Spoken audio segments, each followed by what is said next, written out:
these ancient clay vessels that show clear evidence of some sort of psychedelic that was mixed in with wine that was probably the origins of a lot of the even democracy, a lot like the Enlightenment. A lot of it came from these meetings, and people came from all over the world to participate in these rituals. This is now being widely accepted, and it's a field of study at Harvard. Yeah, and let's think about it. If you're locked, this is one of the reasons why psychedelics are being so successful in healing people with profound depression.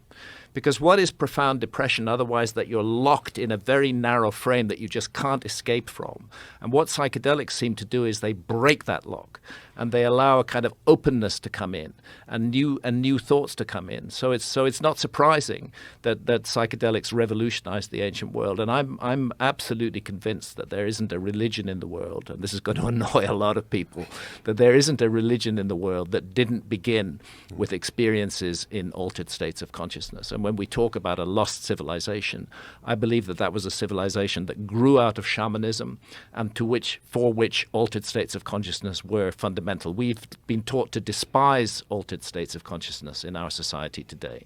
We're supposed to just be alert problem solvers and not doing anything else. But it's out of altered states of consciousness that the real creativity comes, and that changes in mindset come, and that people can break free from previous restrictions and move in new directions.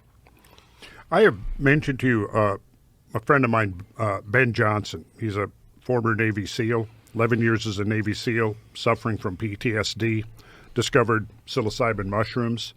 This is maybe 12 years ago, 13 years ago, and he began to, a lot of his brothers in arms also were having the same issues with PTSD, discovered that psilocybin mushrooms were a very effective treatment for it. So he began looking into he became a grower, and he's perfected, and over like 11 or 12 years, he's perfected the growing technique, and he has now been granted the first federal license to legally grow psilocybin. And they're building a laboratory in North Georgia, and it'll probably be where we eventually will get all of our shrooms from. It would be a very interesting discussion for you to talk to him. I'd love to talk to him. About what he's got going on. And I've asked, I said, would you ever think about going on Joe's show and talk about what you're doing? He said, I'd love to. A very interesting man. But yeah, 11 years as a Navy SEAL, and he saw it all. And mushrooms is what saved his life. And now he's building a laboratory. He's got funding. He's building a multi-million-dollar laboratory in North Georgia. I've seen his operation. It's mind-blowingly impressive what he's got going on. Well, that connects us with Dennis McKenna and Terence McKenna's ideas of human beings literally evolving from lower hominids experimenting with psilocybin mushrooms. It's a very powerful idea, and kudos to Terence McKenna. And I never knew Terence personally, but I do know Dennis very, very well, and he's a fantastic researcher in this field. Kudos to them for realizing. Terence's book was called Food of the Gods, that the encounters with psychedelics, with ancient psychedelics, were what put humanity on a huge leap forward. And then, unfortunately, we have repressive forces in society that have tried to shut that down and demonize it. But we are missing a very, very important part of our heritage with the attitude that we have to psychedelics right now. And that's why I'm so happy to see that mainstream research is finally getting involved in this. They're realizing that these are real healing vehicles, that they can do things that no other big pharma medicine can do. My only concern is that big pharma takes it over, and that they start putting in, synthetic psilocybin and patenting it in various ways. This again, it's like our past. This is a birthright of all humanity, which we should have a right to. Governments should not have a right to tell adults what they may or may not put in their bodies. Governments should not have that right to hold the keys to our consciousness. These should be matters of personal decision.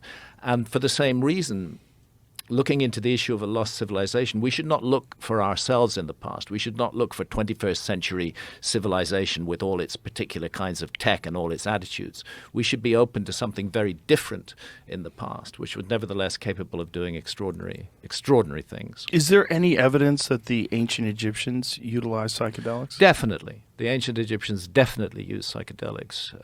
There are works of art. Their psychedelic of choice was the blue water lily, which was tinctured in wine.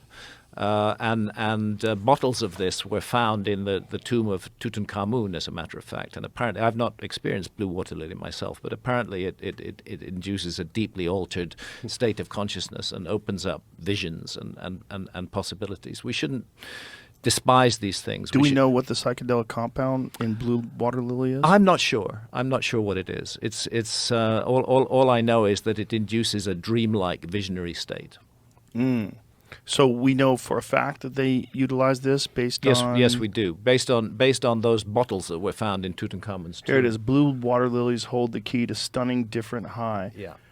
Besides being stunningly beautiful, the blue water lily has some surprising medicinal qualities, ranging from being an aphrodisiac to alleviating pain, depression, to even upset stomachs. The blue water lily also has a dark underbelly. It's got psychedelic properties that can catapult you into a super high. How's that dark? Also called... Well, that's the propaganda again. Yeah. You see. The blue lotus, the blue water lily, is believed to have originated in Egypt's Nile River and was used by ancient Egyptians as a sacred substance to attain higher levels of consciousness. In fact, it's common to find symbols representing the blue lotus in Egyptian pillars and scrolls. And that's a fact. It's all over ancient Egyptian art. And the Egyptologists will tell you that they're holding those just to sniff the perfume. No, they're not. They're venerating them for their effects on consciousness. And to which we should add that the ancient Egyptian tree of life was an acacia tree. And its bark contains dimethyltryptamine, the most powerful hallucinogen known to man. I don't like the word hallucinogen, but that's the one we have to use. Entheogen, whatever we want to say. The most powerful known to science. And again, fortunately, there is now very interesting research going on into these things. So there are so